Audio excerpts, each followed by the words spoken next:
Yang ini nggak cocok buat bapak, kenapa? Gak usah ditanya pak. Ya macam-macam. Jadi ada aja, ada cara gitu kan. Ada cara. Kalau hamba naik status menjadi dicintai oleh Allah, dosa diampuni, dijaga diri dari berbuat kesalahan, dan kemudian apa yang terjadi? Amal dinaikkan oleh Allah melebihi amalan jihad fi sabilillah, bahkan dalam jihad visi. Adakah di antara kita sampai malam ini yang tidak punya dosa? Boleh angkat tangan. Silahkan. Ayo kalau nggak malu angkat tangan. Yang sedikit? Tuh, yang banyak? Banyak banget. Aduh, saking banyak yang nggak bisa diangkat itu kan? Nah pertanyaannya, kalau anda sadar banyak dosanya, diberi peluang untuk diampuni, kenapa nggak anda ambil? Tawaran pertama, ikuti Nabi. Ada tawaran nggak anda ambil? Tawaran kedua, 10 hari. Banyak di situ nggak anda ambil juga.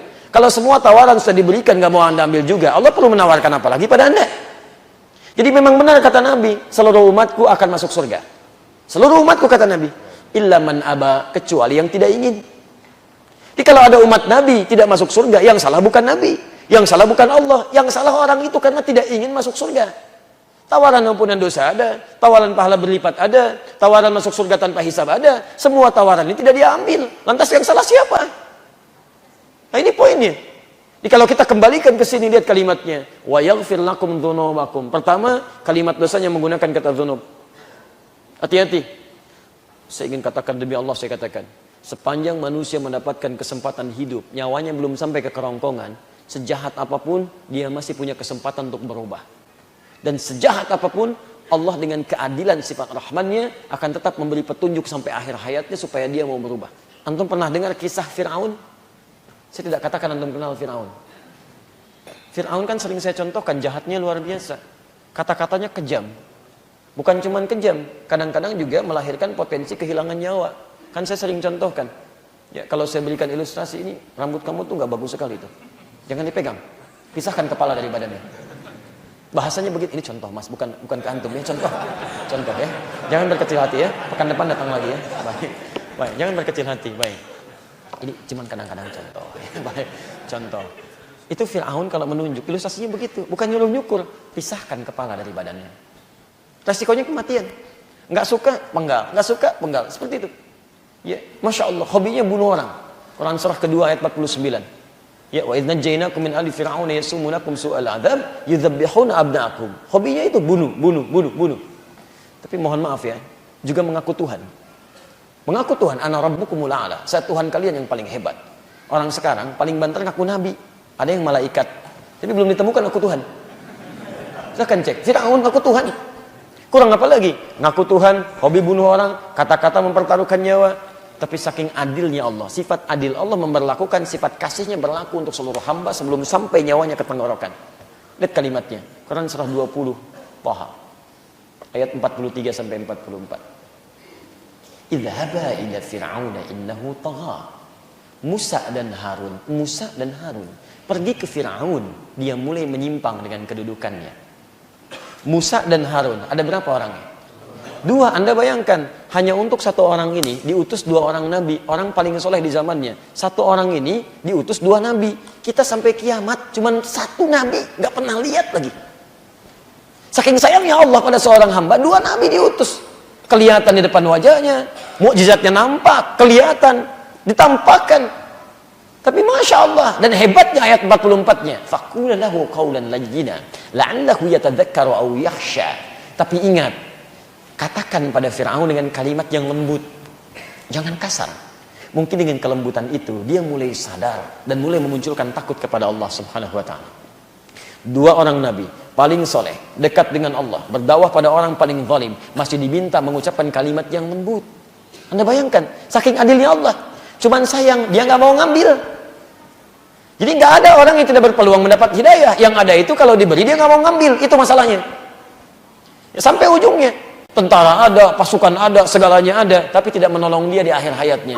Ya, sekarang dia baru merasa benar juga. Tapi terlambat. Di contohnya sudah ada. Kalau antum sekarang ingin mengikuti, diberikan tawaran, nggak mau diambil juga. Antum terlambat. Sudah ada yang duluan dibandingkan antum. Dan lebih daripada Anda.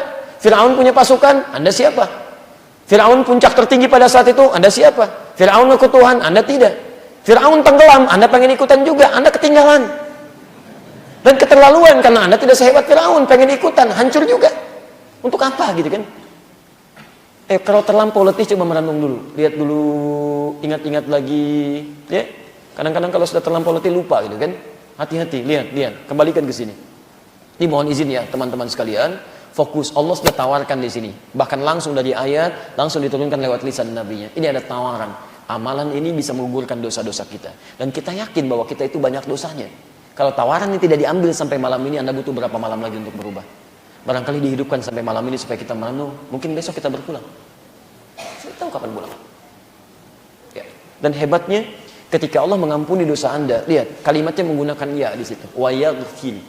Ya itu satu di antara jenis anita yang pernah saya ajarkan. Mudhari, hamzah, nun, ya, ta.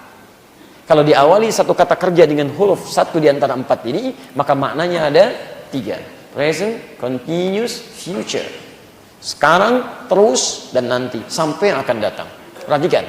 Sampai Anda berbuat dosa pun akan dijaga oleh Allah Subhanahu wa Ta'ala supaya itu tidak terjadi. Perhatikan cara memahaminya. Kalau orang sudah diampuni dosanya oleh Allah, benar-benar dapat ampunannya, maka dia akan dijaga oleh Allah untuk tidak berbuat dosa lagi sampai menghadap Allah Subhanahu wa Ta'ala. Jadi kalau ciri orang tobatnya diterima, mata pernah salah lihat, dia bertobat kepada Allah, diampuni dosanya, maka ketika dicintai oleh Allah, mata ini akan dijaga lagi supaya tidak berbuat maksiat. Kadang-kadang belum sampai ke lokasinya sudah dipalingkan oleh Allah. Begitu mau lewat lokasi A, tiba-tiba ada yang manggil, Pak, gak usah lewat situ Pak, yang kesini aja. Masya Allah. Kenapa? Gak usah nanya. Ini aja belok, gitu kan? Bisa terjadi. Baik, mau makan, makanannya halal, ya, tapi sebagian ada yang haramnya. Antum masuk ke situ, tiba-tiba orang lain dibiarkan saja, antum, Pak, yang ini nggak cocok buat bapak. Kenapa? Gak usah ditanya Pak. Ya macam-macam. Dan seterusnya. Jadi ada cara gitu kan. Ada cara. Tangan begitu. Ya ditunggu-tunggu proyek, disiapkan. Padahal ada yang mau nyiap, nyogok untuk antum. Berikan yang haram. Tiba-tiba dikasih. Ya ada musibah ini, ada musibah itu. Nggak nyampe ke situ. Dibuat gagal. Bisa terjadi. Dijaga antum sampai tingkat tertinggi untuk tidak bermaksiat kepada Allah Subhanahu wa Ta'ala. Itu poinnya. Siapa yang tidak menginginkan itu? Kalau hamba naik status menjadi dicintai oleh Allah, dosa diampuni, dijaga diri dari berbuat kesalahan, dan kemudian apa yang terjadi? Amal dinaikkan oleh Allah melebihi amalan jihad fi sabilillah, bahkan dalam jihad visi. Siapa yang tidak merindukannya? Maka ada tawaran kepada kita, karena itulah para sahabat mempersiapkan 2 bulan sebelum momentumnya. Karena besar tawarannya. Antum ada proyek besar dunia aja siap-siapnya jauh sekali. Masya Allah, Jepang mau Olimpik tahun 2020. 2 tahun sebelumnya, bahkan 3 tahun sebelumnya sudah konsolidasi, koordinasi, minta masukan ini, masukan itu. Itu cuma urusan dunia. Antum punya momentum tingkat RT, persiapan juga jauh. Ini bagaimana begini, bagaimana begitu. Masya Allah. Ya, cuman singkat aja untuk urusan dunia disiapkan begitu matang. Maka bagaimana dengan tawaran akhirat yang datangnya setahun sekali?